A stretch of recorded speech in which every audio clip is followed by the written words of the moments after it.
அலா ரசூலிஹில் கரீம் அம்மா பாத். கண்ணியத்திற்குரிய அல்லாஹ்வின் நல்லடியார்களே, இஸ்லாமிய மார்க்கம் வெறுமன தொழுகுங்கள், நோன்பு வையுங்கள், ஜக்காத்து கொடுத்து ஹஜ்ஜு செய்யுங்கள் என்று ஆன்மீக பாதையில் மட்டுமே நம்மை செலுத்துவது கிடையாது. இஸ்லாமிய மார்க்கம் வெறும் ஆன்மீகம் மட்டும் கிடையாது, அது ஒரு வாழ்வியல் வழிகாட்டி.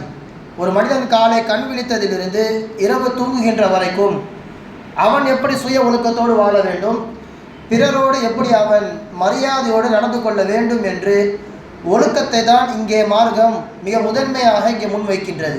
அதனால் தான் ஸல்லல்லாஹு அலைஹி வஸல்லம் அவர்கள் இன்னமா புஇஸ்து லிஉத்தம்மிம மகாரிமல் அஹ்லாக் என்பதாக சொல்வார்கள். நான் உங்களுக்கு அனுப்பப்பட்டதெல்லாம் நற்குணங்களை பூர்த்தி செய்வதற்காகவே வந்துள்ளேன் என்பதாக சொல்லி காட்டுவார்கள் அன்னலம் பெருமானார் ரசூலுல்லாஹி ஸல்லல்லாஹு அலைஹி வஸல்லம் அவர்கள். அந்த அடிப்படையில் இன்று தராவியில் ஓதப்பட்ட சில வசனங்கள் ஒரு மனிதனின் ஒழுக்கத்தை குறித்து பேசுகின்றது. பொதுவாகவே மார்க்கத்திலே நடுநிலைமை என்பது மிகவும் முக்கியம்.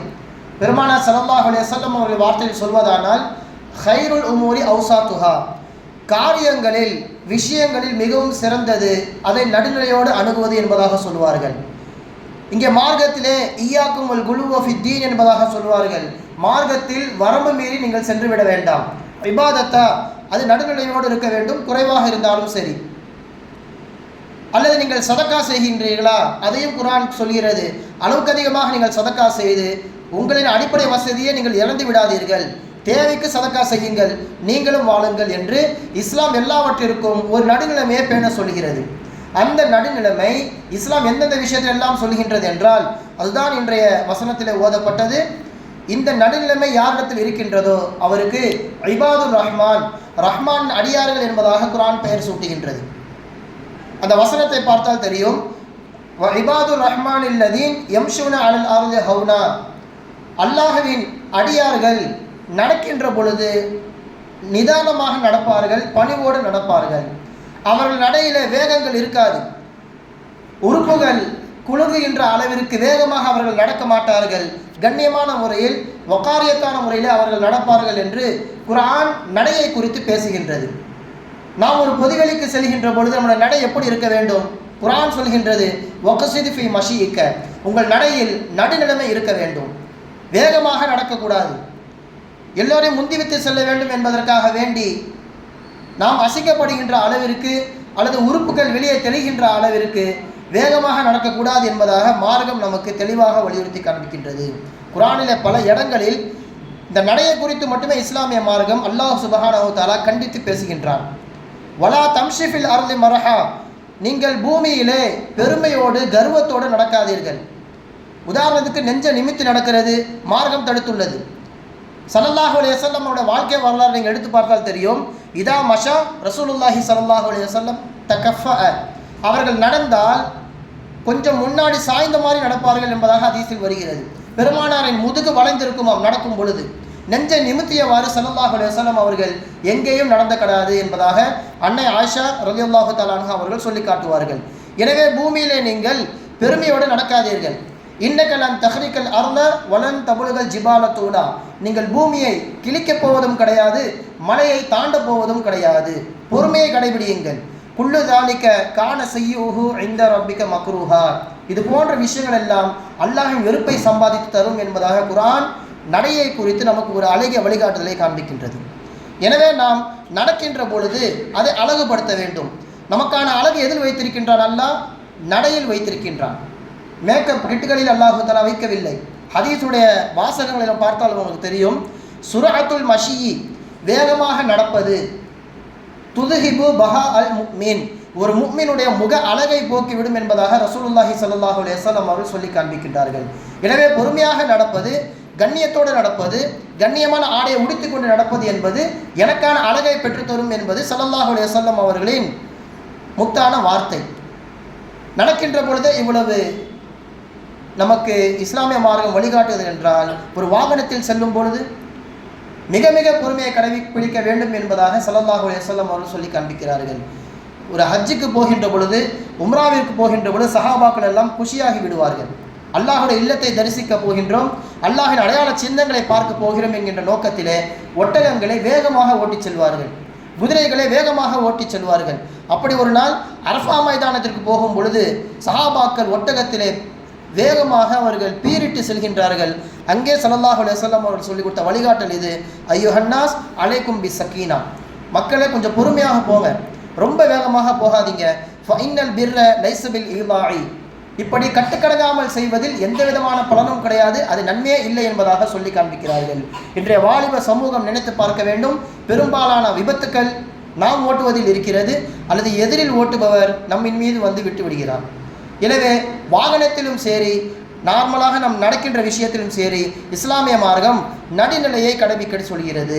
இப்படி யார் செய்கின்றாரோ அவர் இபாதுர் ரஹ்மான், அவர் ரஹ்மானின் அடியாராக மாறிவிடுகிறார். இது முதலாவது செய்தி.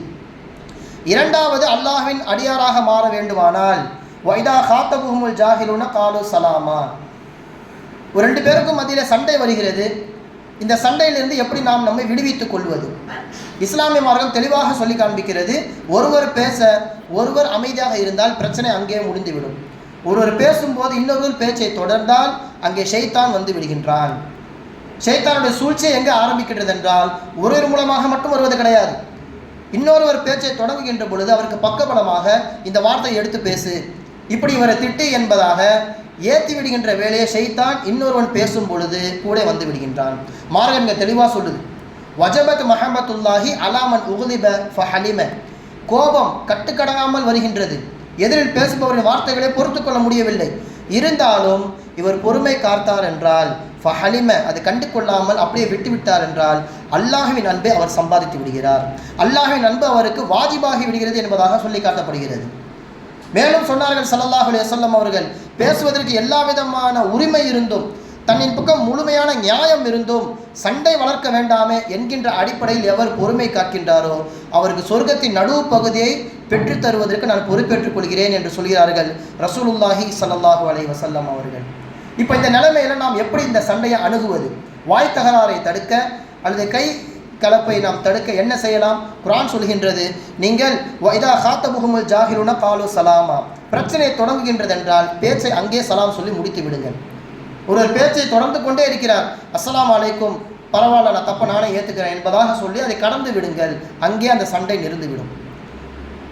ஹதீஸில் நீங்கள் பார்த்தால் தெரியும், சலாம் சொல்வதன் மூலமாகவும் மலக்கு இவருக்காக வேண்டி துவா செய்கிறார். அவர் பேச பேச பொறுமையாக இருக்கின்ற பொழுதும் மலக்கு இவருக்காக வேண்டி துவா செய்கிறார்.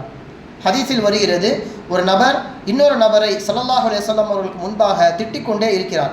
பெருமானார் ஸல்லல்லாஹு அலைஹி வஸல்லம் அவர்களும் வேடிக்கை பார்க்கிறார்கள். அந்த திட்டு வாங்குகின்ற மனிதர் பதிலுக்கு அலைக்க சலாம், அலைக்க சலாம் என்பதாக சலாம் மட்டுமே சொல்லிக் கொண்டிருக்கிறார், வேறு வார்த்தைகள் பேசவில்லை.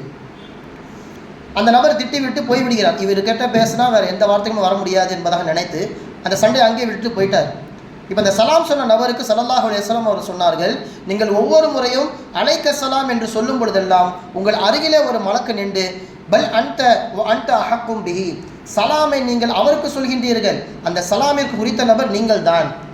நீங்கள் பொறுமை காத்து அவருடைய பேச்சுக்கு சலாம் மட்டுமே சொன்னதின் காரணமாக அந்த சலாம் அவருக்கு போகாது, உங்களுக்கு வரும் என்பதாக அந்த மலக்கு அருகில் நின்று உங்களுக்காக துவா செய்து கொண்டிருக்கிறார் என்று சொல்வார்கள் அண்ணலம் பெருமானார் ரசூலுல்லாஹி ஸல்லல்லாஹு அலைஹி வஸல்லம் அவர்கள். இது ஒரு விஷயம். ஒருத்தர் பேசுகின்ற பொழுது அமைதியாகவே இருக்கிறார் என்றால் இவருக்கும் மலக்கு துவா செய்கிறார்.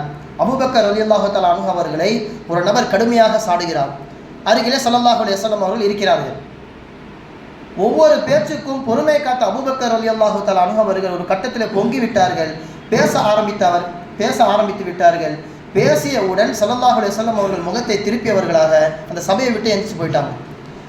இப்போ பின்னாடியே ஓடி போய் ஸல்லல்லாஹு அலைஹி வஸல்லம் அவங்ககிட்ட, யா ரசூலல்லாஹ், அவர் எவ்வளவு என்னை திட்டினார், நான் பொறுமையாக இருந்தேன், நீங்களும் அமைதி காத்தீர்கள், நான் பேச ஆரம்பித்தவுடன் நீங்கள் சென்று விட்டீர்களே, ஏன் என்பதாக கேட்க ஸல்லல்லாஹு அலைஹி வஸல்லம் அவர்கள் சொன்னார்கள், அவர் பேச பேச நீங்கள் பொறுமை காத்தீர்கள், அவர் பேசுகின்ற வார்த்தையை உங்கள் அருகில் இருந்த ஒரு மலக்கு அவருக்கே அதை திருப்பி விட்டிருந்தார்.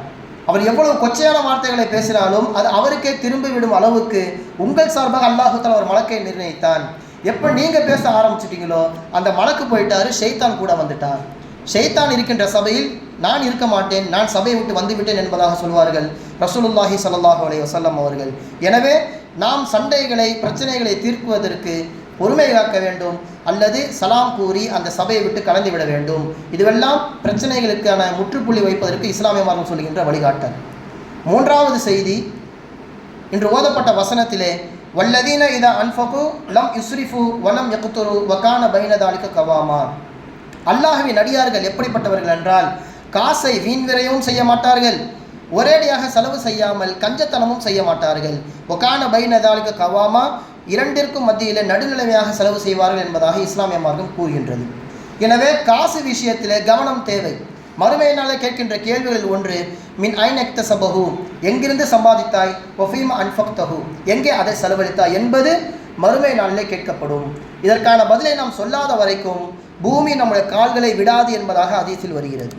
எனவே ஹலாலாக சம்பாதிக்க வேண்டும், ஹலாலான வஸ்துக்களிலே அதை செலவு செய்ய வேண்டும், வீண் விரயமும் இருக்கக்கூடாது, கஞ்சத்தனமும் இருக்கக்கூடாது என்பதை ரசூலுல்லாஹி ஸல்லல்லாஹு அலைஹி வஸல்லம் அவர்கள் வாழ்க்கையின் மூலமாக நமக்கு நிரூபித்து காண்பித்திருக்கிறார்கள். உங்களுக்கு எல்லாம் ஆச்சரியமாக இருக்கும், வீணான விஷயத்தில் செலவு செய்வதற்கு மார்க்கம் பயன்படுத்துகின்ற வார்த்தை இது. இன்னல் முபத்திரின கானு இஹ்வான ஷயாத்தீன். சம்பந்தமே இல்லாத இடத்தில், உதாரணத்துக்கு தீபாவளி அல்லது ஒரு நியூ இயர் வருகின்ற பொழுது அங்கே பர்ச்சேஸ் செய்கின்ற பொருட்கள் அல்லது பட்டாசு வாங்குவதற்காக வேண்டி எடுக்கின்ற பொருட்கள் அங்கே ஒருவர் செலவு செய்தால் இதற்கு தபுதீர் என்பதாக சொல்லப்படும். தபுதீர் என்றால் எந்த யூஸுமே இருக்காது, அதனால் பிறருக்கு ஆபத்து தான் வரும். அந்த மாதிரி காரியங்களுக்கு எவர் செலவு செய்கின்றாரோ அவர் இஹ்வானு ஷயாத்தீன், ஷைத்தானுடைய சகோதரர் என்பதாக குர்ஆன் அவருக்கு பெயர் சூட்டுகின்றது. யார் அவசியமான பொருளில் அல்லது தேவையுள்ள பொருளில் செலவு செய்கிறார், அளவுக்கு மீறி செலவு செய்கிறார் என்றால் இதற்கு இஸ்ராஃப் என்று பொருள்.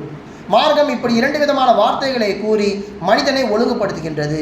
தேவையான வஸ்துக்களிலும் நீங்கள் அளவுக்கு அதிகமாக செலவு செய்யக்கூடாது, சம்மந்தமே இல்லாத வஸ்துக்களிலும் நீங்கள் செலவு செய்துவிடக்கூடாது என்று மார்க்கம் நமக்கு தெளிவாக உணர்த்தி காண்பிக்கிறது. இந்த சம்பவம் உங்களுக்கு ஆச்சரியத்தை தரும்.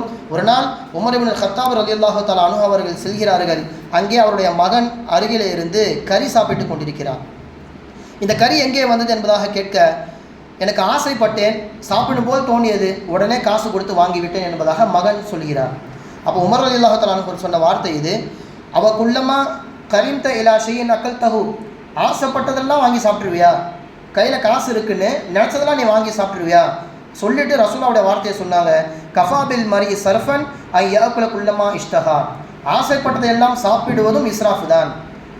நஃப்ஸை கட்டுப்படுத்த வேண்டும், நஃப்ஸை பாடுபடுத்த வேண்டும், அதற்கு தேவைப்பட்டதெல்லாம் நாம் கொடுக்க அதுவும் ஒரு வகையில் இஸ்ராஃப் என்பதாக மார்க்கம் வலியுறுத்தி காண்பிக்கிறது. நம்ம பிள்ளைகள் ஆசைப்படுறாங்கன்னு சொல்லிட்டு கேட்டதெல்லாம் வாங்கி கொடுக்கக்கூடாது. ஒரு காலத்துலலாம் ஒரு ஈதுக்கு ஒரு ட்ரெஸ்ஸு அல்லது ஒரு முக்கியமான நாட்கள் வீட்டில் ஒரு விருந்து ஏற்பாடு, இது மாதிரி நேரங்களில் ட்ரெஸ்ஸு வாங்குவது வழக்கமாக இருந்தது. இன்றைக்கி அடிக்கடி ட்ரெஸ்ஸு வாங்கி கொண்டே இருக்கிறோம். அல்லது ஒரு கடைக்கு போனால் போகின்ற நோக்கம் வேறு, பிள்ளைகள் கேட்குறாங்க என்பதற்காகவே நிறைய பொருட்களை வாங்கிட்டு பில்லை பெருசாக நம்ம எடுத்துகிட்டு வரோம். இதுவெல்லாம் இஸ்ராஃபிலே சேரும் என்பதாக இந்த சம்பவம் நமக்கு உணர்த்தி காண்பிக்கிறது. எனவே கண்ணியத்திற்குரியவர்களே, இந்த 3 விஷயங்களை நடையில் நாம் நளினமாக நடக்க வேண்டும். சண்டை வருகின்ற பொழுது சலாம் அல்லது பொறுமை காத்து அதை கடந்துவிட வேண்டும். 3ஆவதாக செலவினத்தில் கவனமாக இருக்க வேண்டும். இதுவெல்லாம் இருந்தால் அந்த ஆயத்தின் முடிவில் அல்லாஹு தஆலா சொல்லி காண்பிக்கின்றான், உலாயிக யுஜ்ஸௌனல் குர்ஃபத பிமா ஸபரு, எடுத்துக்கொள்வதற்கு கஷ்டமாக இருந்தாலும் பொறுமை காத்து யார் இந்த காரியங்களை செய்கின்றார்களோ அவர்களுக்கு சொர்க்கத்தின் மாளிகை கொடுக்கப்படும். வயுலக்கவுன ஃபீஹா தஹியத்தம் வசலாமா, சுவனத்தில் நுழைகின்ற பொழுது அவருக்கு சலாம் கூறி வரவேற்பு கொடுக்கப்படும் என்பதாக சொல்லி காட்டப்படுகிறது. எல்லாம் அல்லாஹ் சுப்ஹானஹு வ தஆலா சொன்னதின்படியும் கேட்டதின்படியும் அமல் செய்வதற்கு தௌஃபீக் செய்வானாக. வ ஆகிரு தஅவானா அல்ஹம்துலில்லாஹி ரப்பில் ஆலமீன். அஸ்ஸலாமு அலைக்கும் வரஹ்மத்துல்லாஹி வபரகாத்துஹு.